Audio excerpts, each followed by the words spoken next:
Sampai akhirnya puncaknya bang, itu gue ketika direp-rep gitu, nggak bisa gerak sama sekali. Itu sosok ada di samping gue, duduk di kasur di sebelah gue bang. Yang gue lihat perempuan, duduk di samping gue, dia tuh di sini, cuma begini, tapi matanya, mukanya tuh ngeliat ke gue gini bang. Dan itu mukanya hancur banget bang. Wah anjir.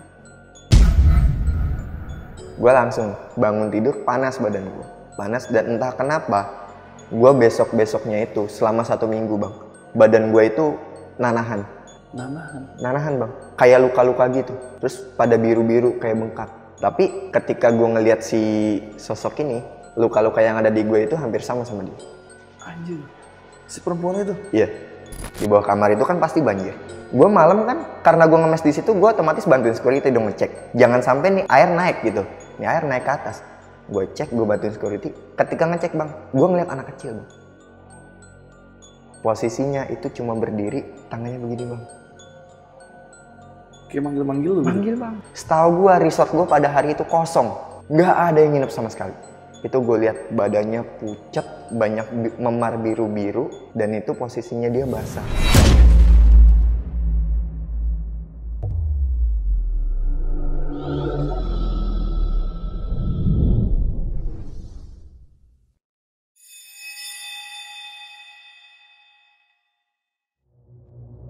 Kembali lagi di Lentera Malam bareng gue Adit, dan sekarang kita lagi ada di segmen podcast Saksi Misteri. Di sebelah gue udah ada narasumber yang akan bercerita tentang pengalaman mistisnya ketika dia bekerja di salah satu resort yang ada di Jawa Tengah. Dan dia di sana kerja kurang lebih 6 bulan, dan hampir 6 bulan itu full dia ngalamin hal mistis sampai akhirnya dia memutuskan resign dari tempat tersebut. Kita sapa dulu aja narasumbernya. Di sebelah gue udah ada Bang Hadi. Bang Hadi, halo, apa kabar? Bang, alhamdulillah baik. Baik ya, sehat ya. Baik, Walaupun banget. tadi kita sempat ngobrol, pasca lu dari tempat kerja lu ini, lu tuh sakit ya kondisinya ya. Iya.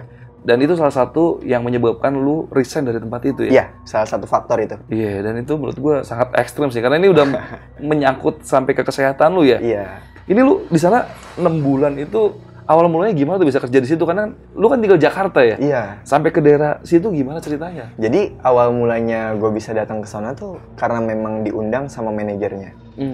Manajernya tahu dengan potensi gue dan kemampuan gue untuk ngehandle departemen housekeeping di sana. Jadi gue ditawarin, mau nggak kerja di sini gitu. Oh boleh deh, karena gue mikir juga untuk pengalaman gue ke depannya kan. Iya. Ya awalnya sih gue bilang fine-fine aja. Tapi ya setelah beberapa bulan ada beberapa kejadian yang bikin gue lama-lama nggak betah di sana gitu. Iya. Di sini lu berarti jadi supervisornya ya? Iya, housekeeper. Iya. Housekeeper itu yang bagian apa tuh? Yang ngebersihin kamar bang. Oh iya. Berarti yang abis ada tamu tuh yang bersihin yang kuning-kuning tuh yang Iya. di kasur tuh biasanya Yang dia ada tuh. di spray tuh. Iya, di spray tuh biasanya dia tuh. Iya itu. Ngelap-ngelapin di tembok tuh pakai tisu tuh. Itu dia tuh biasa tuh yang ngelakuin tuh. Iya. Berarti banyak tuh ya kayak gitu ya? Banyak bang. Iya. Dan ini lu dari Jakarta sendiri atau ada temen juga yang kerja di sana? Sendiri bang gua. Sendiri? Iya. Tapi lu basicnya bisa bahasa Jawa atau gimana tuh? Ya, Karena sampai lu dilempar di sana gitu? Memang orang tua gua kan orang Jawa. Dan ada basic lah bahasa Jawa lah. Ngerti lah kalau orang Jawa ngomong gitu. Iya. Orang ngomong bahasa Jawa. Ya ini sebenarnya pengalaman gua di sana itu ya memang murni karena keinginan gua untuk bekerja sendiri gitu. Iya. Untuk mandiri awalnya. Iya. Ya sampai akhirnya nggak kuat ya gue sama aja. Iya. Pulang-pulang juga. Bulan. Dan ada fakta menarik itu pas lagi lu resign pun banyak teman-teman yang resign ya, karena lu tadi sempat cerita banyak juga teman-teman yang ngalamin hal mistis di tempat itu. Iya. Dan mungkin nggak tahan juga ya. Dan mungkin share sedikit kali ke teman-teman. Ini kondisi atau posisi resortnya itu kayak gimana sih, di dekat perumahan atau gimana gitu? Jadi resortnya ini itu ada di salah satu lokasi di Jawa Tengah. Yang sorry gue nggak bisa sebutin namanya. Dan lokasinya ini di pedesaan, yang kanan kiri depan belakangnya itu masih sawah, diapit sama 2 makam bang. 2 komplek makam. 2 komplek makam? Iya. Wah anjir. Tapi kalau untuk bangunan dari resortnya sendiri tuh bangunan tua atau bangunan masih baru? Masih baru bang. Oh. 2017. 2017 baru dibangun tuh? Iya, baru buka, baru opening di 2017. Iya, berarti masih bagus lah, masih fresh lah ya. Iya. Nah, lu kan berarti ini kan merantau ke kota lain ya. Lu itu tinggalnya di mesnya atau ada di luar gitu? Gue tinggal di mes. Di mes? Iya, di mes yang di dalam komplek resort itu juga. Cukup gede berarti ya? Cukup besar, Bang. Dan lu punya kisah mistis juga tuh di mes itu ya? Banyak. Banyak. Oke. Jadi buat kalian yang penasaran sama ceritanya Mas Hadi, simak video ini sampai habis, jangan ada yang di-skip, cukup skip iklannya aja. Oke, tapi sebelum itu gue mau infoin dulu nih buat kalian yang suka protes nih, kalau di Lentera Malam itu banyak iklannya. Kalian bisa langsung aja mampir ke Spotify-nya Lentera Malam, itu ada di Lentera Malam Podcast Horor. Di sana bebas iklan, walaupun ada adlib sedikit. Dan 1 bulan ini kita lagi ada konten eksklusif juga di Spotify, di mana di situ ada cerita-cerita horor yang nggak kita upload di YouTube-nya Lentera Malam. Jadi nggak ada ruginya kalian mampir ke Spotify-nya Lentera Malam. Dan buat kalian yang pengen diundang juga ke Lentera Malam untuk share cerita pengalaman mistisnya, bisa langsung DM ke Instagram Lentera Malam, itu ada di lenteramalam.id. Nanti bakal diarahin sama adminnya Lentera Malam. Oke, Bang Hadi udah siap nih buat cerita malam ini? Siap, Bang. Oke, gak usah lama-lama lagi. Sebelum kalian denger ceritanya, kalian tonton dulu yang satu ini.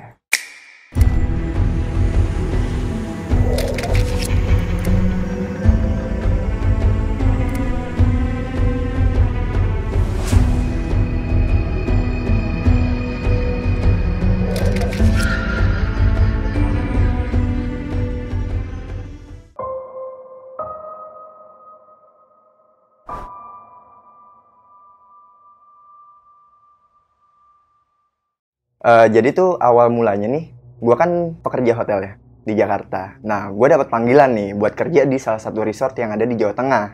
Nah, itu panggilan dari manajer yang ada di sana sebagai housekeeping supervisor di sana. Oke lah, gue terima tawarannya, gue berangkat nih ke salah satu resort itu yang ada di Jawa Tengah.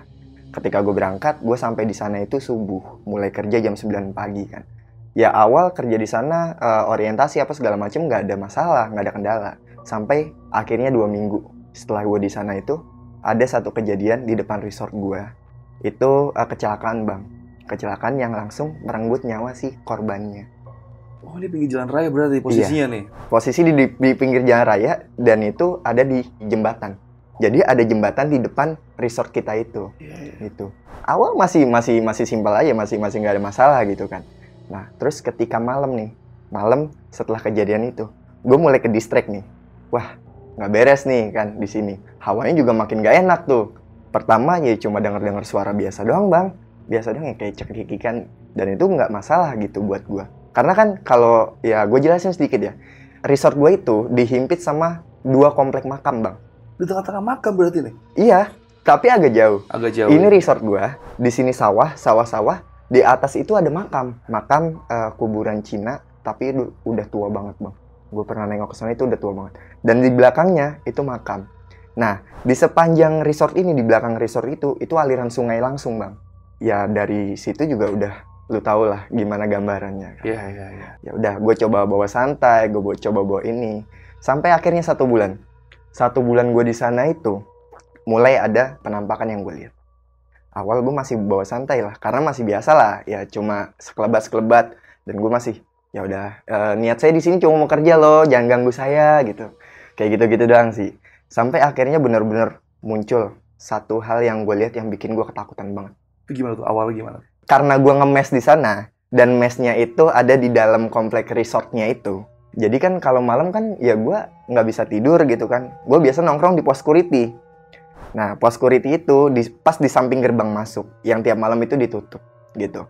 Ketika gue nongkrong di pos security, gue lagi ngobrol-ngobrol sama security. Jadi dari pos security ini kelihatan restoran yang ada di depan resort gue. Nah, dari gerbang itu restoran jaraknya sekitar 20 meteran lah.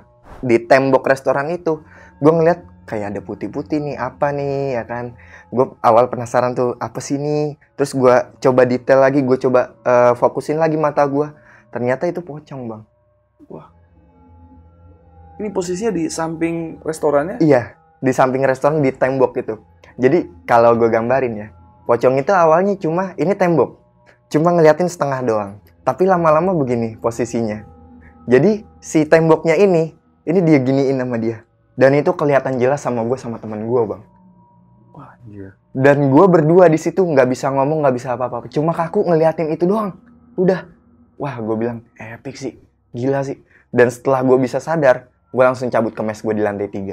Wah, itu paling parah sih kalau untuk penampakan pocongnya. Dan gue yang paling gue nggak tahan di sana itu adalah gangguan ketika gue tidur di mes. Jadi mes gue ini untuk gambarannya, masuk ke gerbang, itu ada sebelah kanan itu ada kantor. Dan paling bawah itu kamar. Jadi kamar lantai 1, lantai 2 kantor, lantai 3 itu mes karyawan. Itu ada 3 kamar bang. Gue berdua tinggal di sana. Dengan teman gue, yang gue nggak bisa sebutin namanya, dan dia sering pulang. Ketika gue sendiri, itu gue sering yang namanya ketindihan bang. Ketindihan di sana tuh gimana ya, kalau kita orang Jawa bilang rep-rep, kita direp-rep gitu. Nah, ketika pertama kali gue direp-rep, gue masih ya gimana sih direp-rep biasa gitu, ngelihat sosok tapi jauh, ya gue masih biasa. Tapi lama-kelamaan kok ini sosok tiap ngerep-rep gue makin dekat gitu, sampai akhirnya puncaknya bang, itu gue ketika direp-rep gitu nggak bisa gerak sama sekali. Itu sosok ada di samping gue, duduk di kasur di sebelah gue bang. Wah, Yang gue lihat perempuan duduk di samping gue. Jadi gini, ini gue tidur di sini, dia tuh di sini, cuma begini, tapi mukanya tuh ngeliat ke gue gini bang. Dan itu mukanya hancur banget bang. Tuh perempuan mukanya hancur banget. Gue kalau bisa nangis jadi-jadinya. Gue mau teriak nggak bisa, gue mau ngapa-ngapain nggak bisa. Gue udah teriak sekuat tenaga. Tetangga gue sebelah mes gue itu nggak dengar suara gue sama sekali bang. Wah, itu ketika gue sadar, gue langsung lari ke bawah. Benar-benar udah coba sadar deh, gue langsung ambil wudhu, gue coba tenangin diri gue, dan gue ngerokok lah di luar gitu, karena kan di mes gue nggak boleh ngerokok kan. Gue tenangin diri gue sampai nggak bisa tidur gue bang, benar-benar nggak bisa tidur. Paginya masih kerja lagi sampai malam.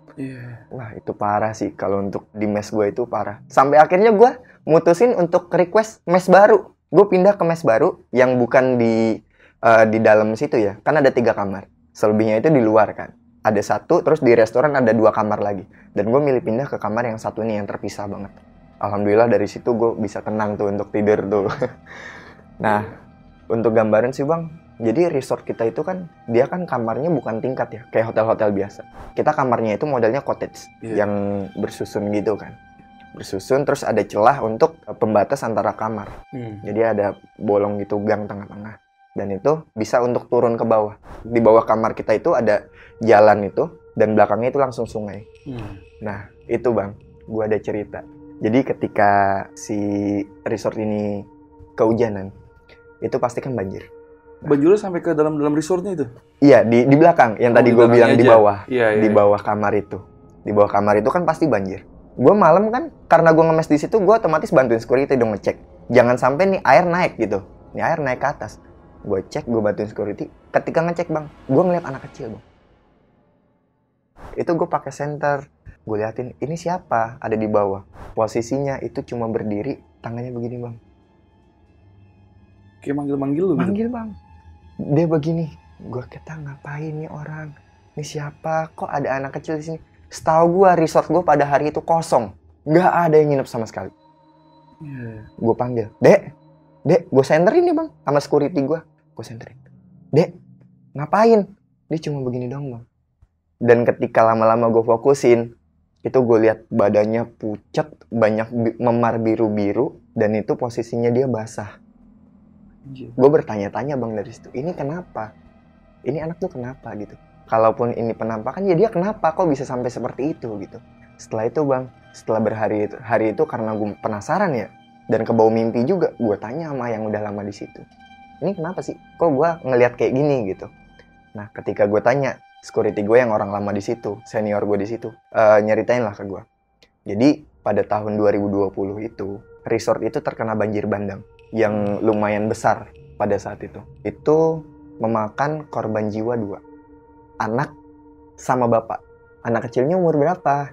Ya udah lumayan lah, paling sekitar 7-10 tahun. Dan yang gue lihat adalah anak umuran segitu juga bang.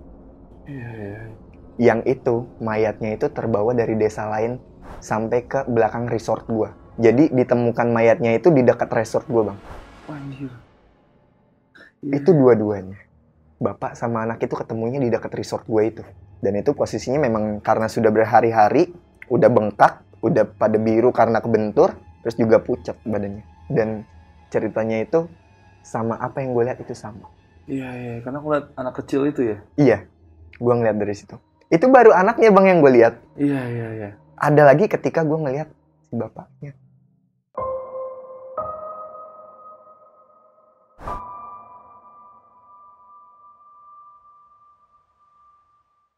Pada saat itu bang, sama posisinya lagi hujan kan. Ya karena gue orangnya gabut ya, kalau cuma di mes gitu. Biasa gue tidur di sana tuh jam 12 gitu. Karena gue juga sebagai supervisor, gue harus memastikan kamar-kamar gue ini aman ketika hujan. Jadi besoknya bisa langsung dijual gitu. Gue cek nih pelan-pelan kamar-kamar gue. Ada satu ketika di kamar, gue ingat itu kamar paling ujung. Kamar 26 bang. Dan itu adanya di belakang. Di belakang itu banyak pohon-pohon bang. Gue ngeliat tuh bang, ada bau bapak. Gendut, orangnya gendut. Selalu lebih kali. Lebih dari lu bang. Iya. Kayak orang obesitas, gendut. Gue pikir ya temen gue, security gue juga ada yang gendut gitu. Cuma yang nggak segendut itu. Gue panggil, Pak. Dan gue pikir tamu juga kan. Gue takut gimana-gimana. Gue panggil, Pak. Nggak nengok. Pak. Ketika gue center, sama bang. Itu posisinya badannya basah, pucat, bengkak. Dan posisinya dia cuma pakai celana pendek. Kayak pakai kolor hitam kayak gitu dong. Badan udah nggak pakai baju. Posisinya dia tuh ngebelakangin gue. Oh iya. Wah, gue langsung sadar dong. Ini bukan manusia. Ini tuh sesuatu yang nggak harusnya gue lihat gitu. Akhirnya ya udah, gue balik. Gue coba beraniin diri gue buat jalan. Itu gue jalan sambil gemeteran bang. Yeah. Saking takutnya ngelihat penampakan itu. Wah, itu pengalaman paling buruk gue sih. Ketika gue di sana ngelihat si bapak sama anak ini. Karena selain gue ketakutan, gue juga kasihan sama mereka. Kenapa gitu sampai mereka tuh nggak tenang gitu. Dan gue pun mau coba untuk komunikasi kan gue nggak bisa. Gue bukan orang yang bisa seperti itu. Gitu. Dan setelah itu ya gue jalanin hari-hari gue seperti biasa gitu. Mulai pagi kerja, ngecek kamar, ngasih training ke anak-anak gue. Dan itu gue jalanin seperti biasa. Sampai datang di bulan ketiga. Itu tadi yang gue cerita di bulan pertama bang.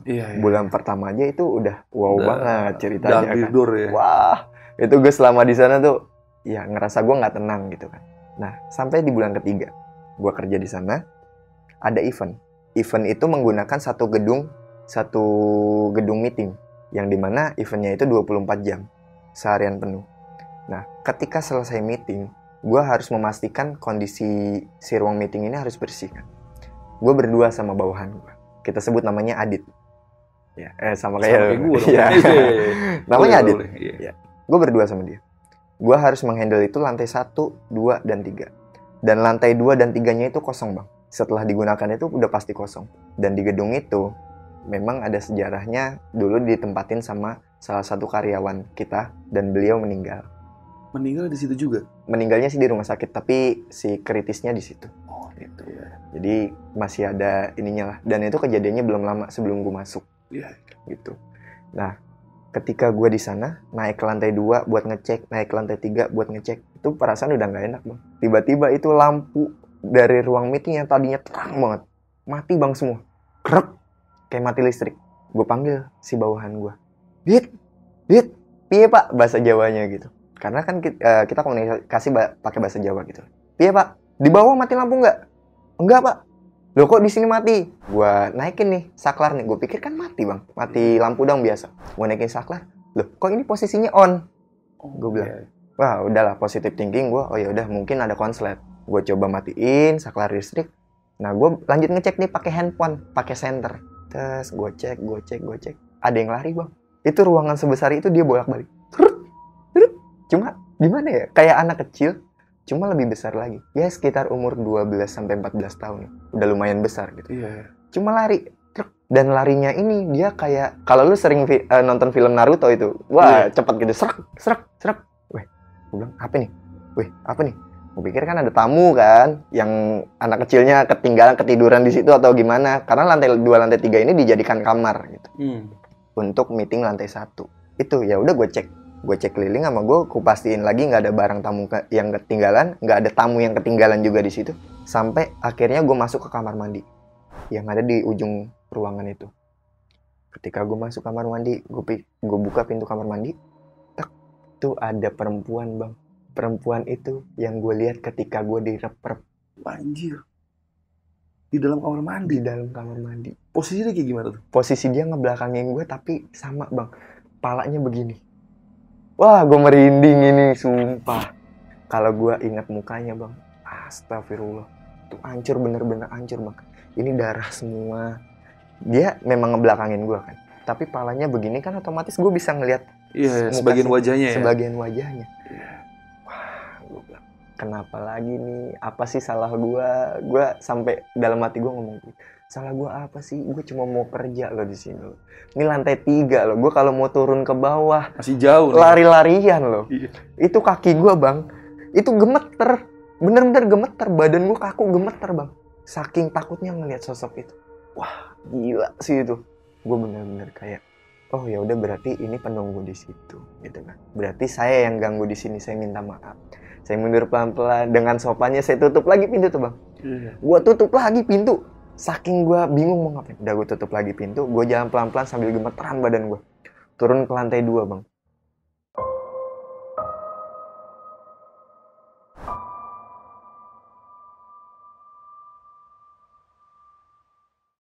Anak buah gue ngeliat nanya, kenapa pak? Kok begitu? Nggak apa-apa. Nggak apa-apa, saya gue ambil gemeteran gitu, sambil gemeteran. Gue turun ke bawah, badan gemeteran begini kan. Terus dikasih teh sama security gue. Ditanya, lu kenapa? Itu lantai 3. Udah dikasih lihat, kata dia. Gue mikir dong, kenapa emang? Emang lu tahu? Memang itu di situ adanya. Si perempuan itu. Dan lampu lantai 3 itu bang, selama resort itu buka, nggak pernah dimatiin. Tapi itu selalu berkedip. Mati nyala dengan sendiri. Dan itu udah makanan biasa untuk security di sana. Gitu bang. Wah itu parah banget sih. Gue masih keinget ketika gue cerita ini, gue juga masih keinget sama mukanya dia. Mukanya si perempuan itu. Wah ini kalau bisa kita gambarin ya, ini kayak dicabik-cabik gitu bang. Udah bener-bener hancur. Maaf ya, matanya itu udah kayak gini nih, ini ke bawah gitu. Itu yang gue lihat, itu udah darah semua. Dan setelah itu, gue jalanin seperti biasa. Dan gue ngerasa, oke, gue pendatang di sini. Dan lu yang ada di sini. Gue minta maaf kalau gue ada salah, tolong jangan ganggu gue ketika kerja. Gue cuma minta itu doang. Dan nih gue jalanin seperti biasa. Nah, ada nih, satu malam bang. Biasalah, gue tim malam lah. Yang walaupun dari pagi udah kerja, malam masih disuruh standby gitu kan. Karena emang nggak ada orang gitu kalau malam. Malam itu ada request. Kalau kita di hotel itu, di resort itu ada request kayak extra bed, tambahan kasur. Itu adanya di kamar paling belakang. Tapi bukan yang kamar 26 tadi ya. Jadi kamar ini yang bentuknya kayak cottage itu di sebelah kiri, dan ini di seberangnya. Tengah-tengah itu kolam renang. Karena kasur ini berat dan gue sendirian, gue bawa mobil. Dari parkiran depan office gue, dari depan gudang housekeeping gue, bawa mobil, gue mundurin, ngelewatin kolam, sampai ke kamar yang ada di paling belakang, kamar 005. Dan kamar 005 itu adalah kamar yang bener-bener horor. Terkenal angker di tempat lu itu. Terkenal angker. Karena setiap ada tamu yang bawa anak kecil, masuk ke sana, nginep di sana, itu nggak betah lebih dari 2 jam. Pasti minta pindah Atau check out. Iya. Dan kamar itu adalah kamar yang benar-benar banyak kerusakan. Yang ketika setelah diberesin juga pun ada lagi kerusakan. Dan kita nggak tahu itu kenapa gitu. Kok tiba-tiba rusak. Iya, nggak beres-beres lah pokoknya itu kamar. Sampai kalau gue cerita, owner gue itu manggil orang lah yang bisa untuk ngecek ada apa sih di sini gitu. Sampai akhirnya tuh nggak ketemu bang. Si ownernya nih nggak bisa nemuin permasalahannya apa sih di sini. Ya udah, akhirnya dilosin aja, dilanjutin lagi aja udah, operasional seperti biasa. Balik lagi nih ke cerita gue yang tadi nih. Yang bawa mobil tuh. Yang bawa mobil. Mobil nih santai nih, gue sendirian nih. Kan jarak lumayan jauh bang ke belakang. Bawa mobil, ngelewatin kolam nih. Ketika gue ngelewatin kolam pertama, itu masih biasa aja. Sampai di kamarnya yang minta extra bed itu. Oke, gue setup extra bed seperti biasa. Udah selesai tugas gue mau balik nih ke office nih. Otomatis kan gue ngelewatin si kolam renang lagi. Iya. Ketika gue ngelewatin kolam renang bang, itu kolam jelas-jelas nggak ada siapa-siapa. Tapi airnya kayak ada orang yang berenang bang. Lu tahu kan orang berenang. Sampai gue berhentiin mobil, gue ngerem. Gue cek, saking gue penasarannya. Gue takut, tapi gue penasaran gitu. Iya. Gue cek sama gue longok. Karena posisi kolam tuh kan di bawah. Sama jalan itu kan dia nggak sama rata gitu. Lebih tinggi jalanan. Gue dari atas gue longok gini, gue cek, kok nggak ada orang, gue udah mulai udah nggak bener lagi nih, ntar kayak dulu lagi nih, gue bilang. Gue cabut lah tuh, gue parkirin mobil gue di depan office gue. Nah, gue juga sering tidur di office gue itu.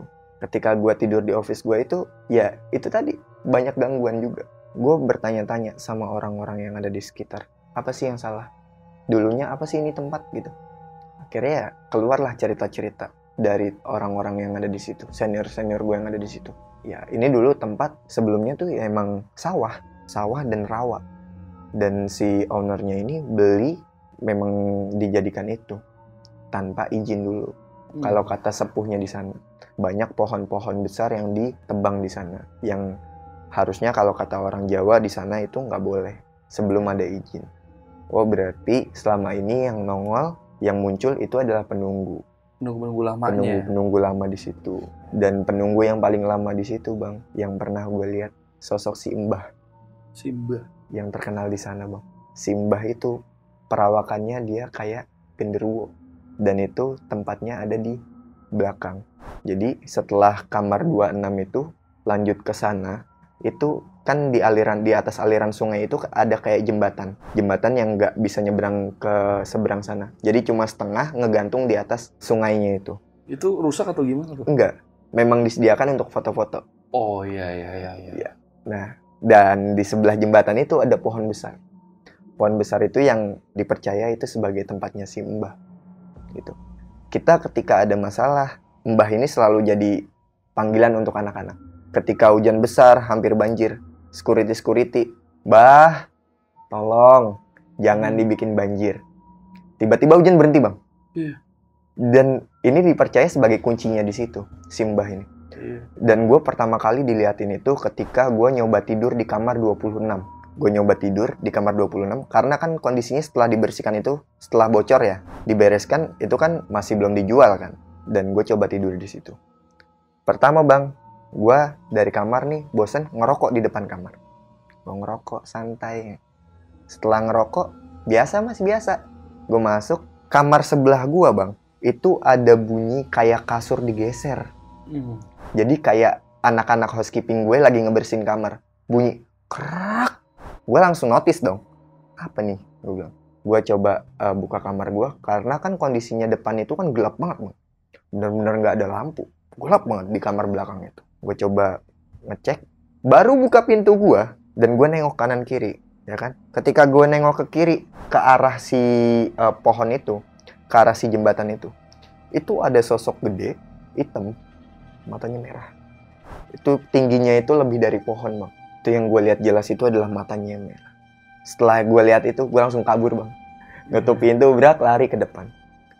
Gue cerita ke security gue. Itu apa di belakang? Ya, itu si Mbah. Itu yang jaga di sini. Itu pasti yang lu lihat deket pohon itu tuh? Iya. Ini pohon, ini jembatan, pas di samping. Berdiri di samping pohonnya itu. Iya. Itu ada di situ.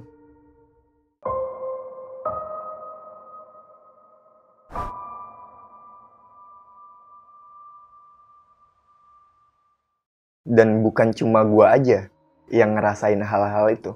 Temen-temen gue, bawahan gue, temen kerja gue yang beda divisi sama gue, itu juga ngerasain, Bang. Ada satu divisi, animal keeper, itu yang nge-handle mini zoo yang ada di situ, yang ada di resort. Oh, di resortnya ada mini zoo-nya? Ada mini zoo-nya, Bang. Yang tadi gue cerita, gue berhentiin mobil, ada yang kayak berenang di kolam. Nah, itu seberang kolam itu adalah mini zoo. Oh, iya. Jadi sepanjang kolam itu seberangnya itu mini zoo. Si mini zoo-nya ini kan dia berbentuk kapal Nabi Nuh gitu. Nah, bawahnya itu gudang. Kita ke atas itu baru mini zoo. Temen gue yang animal keeper itu cerita, ketika setiap sore dia mau tutup gudang bawah, itu dia selalu ditampakin sama perempuan yang gue lihat. Iya, mukanya rusak itu? Iya. Dan ketika gue samain persepsi gue, penglihatan gue sama dia, itu sama, Bang. Sama percis? Sama. Dan memang beliau yang suka ganggu di situ. Memang beliau yang suka nampakin di situ gitu. Iya. Dan ya beberapa tamu yang kalau misalkan dia minta cabut, gue tanya kenapa, ya jawabnya ada perempuan. Berarti siapa lagi kalau bukan dia? Iya. Berarti gue mikirnya bukan gue doang nih yang ngelihat. Berarti semua orang di sini ngelihat. Bahkan sampai tamu-tamu pun ngelihat. Bahkan sampai tamu pun ngelihat. Iya. Nah itu bang, teman-teman gue tuh ya mungkin karena suasananya nggak bagus atau gimana, mulai sadar, cabut satu persatu. Resign dari resort itu? Iya, resign dari resort itu. Gue pun juga. Oh, iya. Gue resign setelah gue dibikin sakit. Itu gimana tuh awalnya tuh? Bisa sampai sakit loh. Jadi ketika gue tidur di mes, gue mimpiin itu si perempuan itu gue mimpiin. Karena badannya dihancurkan, gue mimpi saking ininya sampai panas bang. Ya mungkin itu halusinasi gue atau gimana, gue nggak tahu ya. Iya. Sugesti mungkin. Tapi itu nyata banget bang. Si perempuan itu ketika gue duduk ada di depan muka gue. Dan baru di situ terlihat jelas bang. Mukanya itu bener-bener hancur. Kemarin-kemarin gue ngeliat setengah doang. Iya. Gue ngeliat full mukanya hancur bang. Gue langsung bangun tidur, panas badan gue. Panas dan entah kenapa, gue besok-besoknya itu selama 1 minggu bang. Badan gue itu nanahan bang, kayak luka-luka gitu. Iya. Luka-luka nanahan gitu, terus pada biru-biru kayak bengkak. Ya kalau medis mungkin karena darah kotor atau gimana ya. Iya. Tapi ketika gue ngelihat si sosok ini, luka-luka yang ada di gue itu hampir sama dia. Anjir, si perempuan itu? Iya. Oh. Ada nanah-nanahnya. Iya. Bukan cuma darah ya, tapi ada nanahnya juga. Iya. Dan itu menjulur di badan gue. Hampir seluruh badan? Iya, terutama di kaki. Itu banyak. Sampai gue nggak bisa jalan bang. 1 minggu gue nggak kerja. Iya. Udah dibawa ke dokter sama pihak resort gue, tetap nggak sembuh. Gue bilang, udah tenang. Gue curhat sama bokap. Pak, gini. Kalau memang udah nggak nyaman tinggal. Sampai akhirnya gue mutusin buat, ya udah Bismillah, gue resign dari sini. Karena gue udah bener-bener nggak tahan bang sama gangguannya. Masa gue tiap malam digangguin terus, tiap gue kerja digangguin terus, tiap gue mau tidur juga digangguin mulu. Jadi kan efeknya kebawa ke badan gue juga. Iya. Itu. Jadi kurang istirahat segala macem ya? Iya. Ya mungkin salah satu faktor terbesarnya itu. Sama dukungan dari orang tua juga. Iya. Karena kan orang tua di sini di Jakarta kan. Sedangkan gue di luar kota, jauh. Orang tua juga mikirnya, ya anak gue kalau sakit gimana. Itu salah satu yang bikin gue, ya udahlah, gue putusin buat pulang ke Jakarta. Dan alhamdulillah ya langsung di ACC sama pihak resort, karena memang sebelumnya ada yang resign kan beberapa orang. Iya. Pada hari gue resign, 3 orang juga mengundurkan diri. Di hari yang sama? Iya. Dan gue tanya, lu punya pengalaman ini nggak sih di sini? Oh udah biasa itu mah udah jadi makanan sehari-hari kalau misalkan abis maghrib. Jadi memang semua orang di situ notice dan sadar bahwa di sini tuh salah. Bahwa di sini tuh banyak gitu kan, tapi mereka nggak pernah mau cerita. Iya. Mendem ketakutannya sendiri. Dan gue mendem ketakutan gue sendiri itu beberapa bulan ini sampai akhirnya gue berani cerita di sini. Iya. Wah, itu seumur hidup gue kerja di hotel, di dunia perhotelan, pengalaman terburuk gue adalah kerja di situ dengan masalah horor dan mistis. Iya.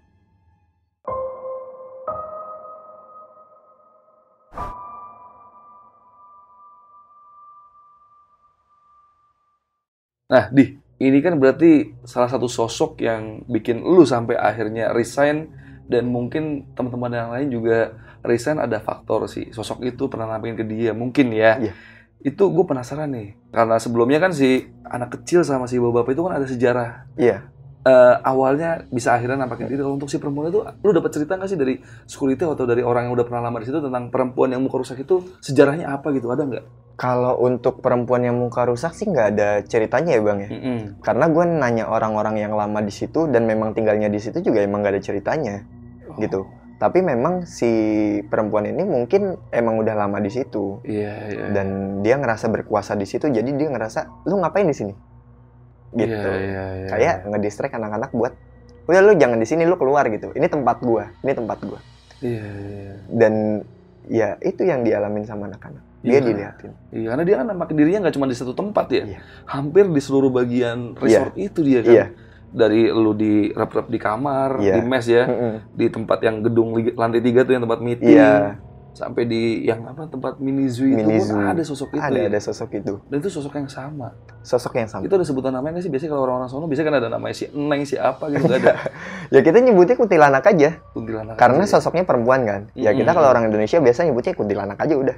Iya. Gitu sih. Iya. Tapi ini kita nggak tahu juga itu penyebabnya atau enggak. Cuman ya lu berasumsi karena terakhir kali lu habis ngeliat sosok itu dan sakit, ya lu berasumsi ya karena sosok itu lalu bisa sampai sakit seperti itu. Iya. Dan bahkan sampai seminggu lebih lu nggak bisa ngapa-ngapain. Seminggu lebih gue nggak bisa kerja. Iya. Itu ya bener sih bang, asumsi gue mungkin seperti itu. Tapi apa yang gue alamin itu yang gue lihat di dia. Iya. Gitu. Jadi ya pikiran gue, oh gara-gara kemarin gue mimpi dia nih. Iya, gitu. karena mirip sama fisik yang lu lihat Fisiknya dia. Gitu. Wah, juga. hancur bang. Dia sempat kayak ngucapin atau ngasih pesan ke lu nggak sih sesuatu gitu? Enggak. Dia cuma badannya aja sih ngasih isyarat. Ya cuma kayak nengok gitu doang, atau dia mainin rambut. Tapi yang paling gue sering ngeliat itu adalah dia nengok begini. Iya. Karena posisi setiap gue ngeliat kan itu dia ngebelakangin gue bang. Sampai akhirnya gue ngeliat jelas mukanya itu ketika kebawa ke mimpi gue. Itu. Iya. Terus gue ini juga nih, penasaran nih, kan security cukup tahu lah tentang sejarah-sejarah yang ada di resort itu ya. Iya. Lu sempet nggak sih dapat cerita mistis dari si security itu pas selama dia bertugas di situ gitu? Banyak bang. Salah satu aja deh yang menurut lu, wah serem juga nih cerita nih. Yang paling lu inget deh. Yang paling gue inget nih. Iya. Ada namanya security gue itu Mas Anggi. Itu dia cerita ketika dia patroli malam ke daerah yang tadi gue bilang tempatnya si Mbah. Deket kamar 26 nih? Iya, di belakang. Itu dia ngelihat pocong, tapi panjang. Hah? Panjang gimana nih? Dia terbang. Oh. Jadi yang dia cerita ini, si pocongnya ini terbang. Tapi begini nih. Gimana sih? Kayak lu main layangan. Iya, kayaknya ke bawah gitu. Kayaknya ke bawah. Iya. Jadi kan kelihatannya panjang lebih dari 2 meter. Kalau dia bilang. Dia begitu. Sampai akhirnya dia cabut lagi ke posnya dia karena saking takutnya itu. Iya. Ngeliat pocong. Banyak sih cerita kalau dari security itu. Cuma kalau menurut dia yang paling parah ya itu. Pocong itu. Yang dia lihat bener-bener jelas banget. Kalau si Mbak Kunti ini kan emang sering juga ya. Sering. Berarti dia pernah lihat juga berarti sosok Pernah. Itu. Dia juga cerita tentang itu. Tentang si Mbak-Mbak ini. Iya. Ini lu tadi kan sempat ngasih gambaran ya. Resortnya ini kan di Apit sama, walaupun agak jauh ya dengan kuburan-kuburan itu. Kalau gua pengen tahu tuh daerahnya itu di perkotaan atau di pedesaan sih? Ini di desa banget bang. Desa berarti sepi ya? Sepi banget. Lewat maghrib itu udah nggak ada orang. Di daerah sekitar resort ya. Iya, walaupun depannya jalan raya tuh. Iya. Sepi juga tuh. Sepi. Tapi ketika kita jalan 5 menit keluar, itu udah banyak tukang makanan apa segala macam. Itu udah ada. Tapi jaraknya 5 menit dari resort itu. Iya. Kalau resort itu sendiri, itu sepi banget. Karena belakang itu udah rumah warga. Agak jauh, terus di sebelahnya itu kayak gubuk padi gitu buat nyimpan padi. Jadi kan sepi banget bang. Iya. Udah bener-bener ya kanan kiri udah sawah semua. Kayak gitu, udah sepi banget. Lu tau nggak pembangunan resortnya tahun berapa nih? Pas lu datang bangunannya udah tua atau gimana gitu? Resortnya ini dibangun tahun 2017. Oh masih baru berarti ya? 2017 operasional sampai 2019. Setelah itu terdampak pandemi ya. Sepi, tutup. Sampai akhirnya di 2020 akhir itu yang kena banjir bandang. Tutup lagi. Dan baru buka itu belum lama sebelum gue masuk. Iya. Jadi ya ketika gue masuk itu memang si resort ini baru-baru banget lagi operasional. Coba bangkit, lagi coba bangkit. Makanya tiap malam di situ sepi. Yang nginep pun jarang. Itu kecuali lagi ada acara-acara meeting. Jadi makanya kalau tiap malam itu ya rutinitas gue sebagai supervisor gue ngecekin kamar-kamar. Udah ngebantu security juga kan, takutnya ada maling atau kayak gimana. Kayak gitu sih bang. Tapi kalau untuk lingkungan resort itu terawat tuh bagus. Kalau untuk lingkungan resort sih karena masih baru ya bang. Masih terawat. Tapi ada beberapa bagian yang karena terdampak banjir bandang pada saat itu udah mulai rusak. Karena kan banyaknya dari kayu. Iya. Dan itu si yang rusak-rusak ini ditumpuknya yang deket pohon simbah itu. Di dekat kamar 26 itu, yang dekat jembatan itu. Iya, yang di belakang. Iya. Kamar 26 itu nggak pernah ditempatin, bang. Nggak pernah ditempatin? Nggak pernah. Kenapa? Nggak pernah ada tamu yang masuk sampai kamar itu. Paling mentok itu kamar 25. Itu nggak sampai 26 tuh jarang banget diisi. Jarang banget. Iya. Paling tuh satu hari itu cuma 1 kamar, 2 kamar. Paling banyak itu kalau misalkan ada meeting, itu paling sampai 25 kayak gitu. Kamar 26 tuh jarang ada yang ngisi. Iya. Kecuali kepepet ya. Iya. Dan tadi kan lu sempet nyebutin tuh kalau kamar yang 005 tuh juga cukup angker ya. Iya. Lu sendiri pernah ngalamin gak sih mistis di ruangan di kamar itu gitu? Oh iya, ada. Gue bertiga sama bawahan gue. Wisnu sama Aldi. Itu ketika abis maghrib bang. Posisinya abis maghrib, hujan rintik-rintik nih bang. Gue ngecek ke belakang. Karena 005 itu kan kamar yang lumayan bermasalah. Iya. Ntar bocor lah, ntar apa. Kita ngecek ke sana inisiatif. Ketika gue sama bawahan gue 2 orang ngecek, Bang. Itu ada suara cekikikan, Bang. Dari dalam kamar? Dari dalam kamar dan luar kamar. Jadi kamarnya ini dia cuma kotak gitu, persegi panjang. Itu ada 4 kamar di situ. Dan belakangnya ini langsung sawah sama kebun bambu. Dan yang paling nyanter itu dari kebun bambu, Bang. Karena gue orangnya jaga image ya di bawah-bawahan gue. Masa takut sih gitu kan. Takutnya dibilang kayak gitu. Gue beraniin. Kalian dengar sesuatu? Iya, Pak, denger. Coba yuk cari. Kita ke belakang, Bang. Ke belakang kamar yang dimana itu kebun bambu. Kita samperin suaranya. Ketika kita samperin, pindah, Bang, suaranya. Ketika kita samperin lagi suaranya, pindah lagi, Bang. Jadi tuh kayak ada banyak, tapi itu suara cuma satu. Satu suara tapi banyak posisi gitu ya? Iya. Dan setelah itu, ketika kita mau cabut, bawahan gue yang namanya Aldi, itu ngelihat di atas kamar 005 itu ada perempuan. Tapi wujudnya cuma perempuan, dia nggak bisa ngeliat mukanya. Dan feeling gue, itu adalah perempuan yang sama yang gue lihat. Iya. Wah, gue bilang. Gue pikir perempuan ini adalah perempuan yang tadi di awal lu cerita kecelakaan itu. Bukan tapi ya? Iya. Yang kecelakaan itu laki-laki, Bang. Gue kira perempuan, ternyata laki-laki yang kecelakaan itu. Laki-laki. Itu sampai mati tuh?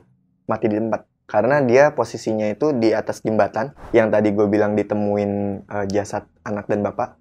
Di atas jembatan itu jatuh ke lindes langsung, Bang. Sama truk dari belakang. Karena kan itu posisinya turunan sebelum jembatan. Wah, gila. Dia nggak pernah nampakin. Iya. Tapi ada suaranya. Suaranya? Itu gimana tuh kejadian pas lu dengar suaranya?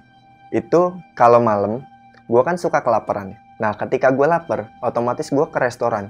Karena kan ada jatah makan untuk karyawan. Malam lah, sekitar jam 10 sampai jam 12-an. Nah, posisinya itu restoran, ini jalan, sini jembatan. Dan ini langsung jalan raya. Gue duduk di luar, sambil makan. Ada yang minta tolong, Bang. Tolong. Lirik suaranya. Tolong. Gue cari, nggak ada. Terus gue lanjut makan lagi. Minta tolong lagi. Gue cari lagi. Nggak ada. Sampai akhirnya gue selesai makan gue, saking nggak nyamannya gue buru-buru, langsung balik ke mes gue. Setelah itu, gue nggak berani lagi makan malam. Sendirian. Iya. Gue pasti, kalaupun makan, gue ambil makan ke restoran, gue makan di pos security. Gue minta temenin sama security. Iya. Oke, berarti cerita mistis lu cukup segitu aja tuh ya? Iya. Selama lu kerja di resort tuh berapa lama itu? Itu 6 bulan doang. 6 bulan ya lu kerja di situ ya? Gue bertahan cuma 6 bulan doang di sana. Iya. Jadi buat kalian yang tadi agak skip sama ceritanya si Hadi atau pengen tanya-tanya lebih jauh lagi tentang cerita yang tadi cerita sama si Hadi, atau pengen nebak-nebak resortnya di mana, kalian bisa langsung DM ke Instagram si Hadi aja nih. Instagram di mana, Di? Di @hadiprastio_15. Oke, nanti linknya gue taruh di kolom deskripsi ya, dia. Oke. Nanti mungkin ada teman-teman yang pengen nebak-nebak resortnya di mana, atau kasih clue sedikit lah daerahnya di mana gitu. Ya, nggak bisa gue sebutin sih, Bang. Gini aja. Jawa Tengah ya? Ya, Jawa Tengah. Nama daerahnya inisialnya aja depannya. K. Iya. Oke, sip. Silakan cari. Tapi ini nggak di pusat kota ya? Enggak, adanya di pedesaan. Pedesaan ya, agak jauh dari pusat kota berarti. Iya. Itu ke pusat kota berapa lama kira-kira? Pusat kota itu 45 menit. 45 menit. Oh, lumayan ya. Itu bisa 10 kiloan kali ya? Wah, lebih, Bang. Lebih? Ya, karena kalau di kampung kan nggak ada macet. Oh iya, jangan sepi ya. Sepi. Berarti sekitar 10 sampai 20 kilo lah ya. Iya, 10 sampai 20. Jaraknya dari kota itu lah. Itu ya. Pokoknya cari aja. Tapi cukup terkenal di resortnya di daerah sana. Cukup terkenal banget. Karena cukup besar. Gua ngerasanya sih cukup besar sih. Iya. Ya. Karena kan sampai ada mini zoo, kolam berenang yang gede. Iya. Kolam berenang gede itu ya? Gede. Iya, dan ya banyak bangunan-bangunan di situnya ya. Ya, mungkin kalian penasaran. Mau ke sana itu epic sih sebenarnya tempatnya. Epic banget. Masih aktif nggak sampai sekarang? Masih, Bang. Masih aktif dan rame. Oh, berarti kalau kalian pengen coba uji nyali, coba nginep di tempat itu ya? Iya. Kamar 005 sama 26. Coba. 005 sama 26. Iya. Itu paling pojok belakang ya? Paling pojok belakang. Dan itu biasanya nggak dibuka ya? Cuman request aja mungkin sama petugas, Pak, saya mau di 26 nih. Gitu Ya, aja. bisa. Tapi itu kamarnya sampai berapa tuh? Sampai 26 apa ada lagi? Sampai 26. 26 paling mentok ya? 26 paling mentok sama yang kamar 005 tadi. Iya, Eksekutif itu. Oh, oke. Jadi ya ciri-cirinya udah cukup Seperti jelas sih menurut itulah. gue sih kalau kalian, apalagi kalau kalian warga sana ya. Ya, Tapi di daerah situ restoran tuh banyak apa cuman itu aja di daerah situ? cuma itu. Oh, cuman itu aja berarti. Iya, cuma itu aja. Bukan daerah-daerah yang resortnya banyak gitu, Enggak. bukan ya? Karena ini benar-benar di pedesaan, Bang. Iya. Benar-benar yang masih sawah, terus rumah-rumah warga, kayak gitu-gitu doang. Tapi ini ownernya ada angin apa dia pengen buka resort di tempat seperti itu? Wah, gue kurang tahu kalau itu. Mungkin iseng kebanyakan duit, ya kan? Bisa jadi sih ya. Mungkin pengen nimbun duit aja di situ. Nah. Oke, paling video malam ini cukup segitu aja deh. Buat yang pengen tanya-tanya bisa langsung mampir ke Instagram si Hadi aja. Jangan tanya ke gue juga nggak tahu nih tempatnya di mana. Ya walaupun tadi sempat ngomong sih si Hadi, cuman ya kalian tanya langsung aja ke Hadinya lah. Boleh lah ya, DM atau follow lu ya. Boleh banget. Aja ke Instagram si Hadi. Oke, paling video malam ini cukup segitu aja. Sebelum itu gue mau infoin dulu nih buat kalian yang abis nonton video ini gabut pengen nonton video lain bisa mampir ke channel terbarunya Lentera Malam nih. Anak channelnya Lentera Malam ada namanya Telusur. Di sana kita ngangkat video-video tentang pemandi jenazah, terus ada petugas kremasi, penggali kubur, dan masih banyak lagi. Dan kita syuting langsung di tempat kejadiannya. Jadi gue jamin bakal seru banget kalian mampir ke channel Telusur. Oke, paling video malam ini cuma segitu aja. Gue Adit dari Lentera Malam dan Mas Hadi izin pamit. Bye.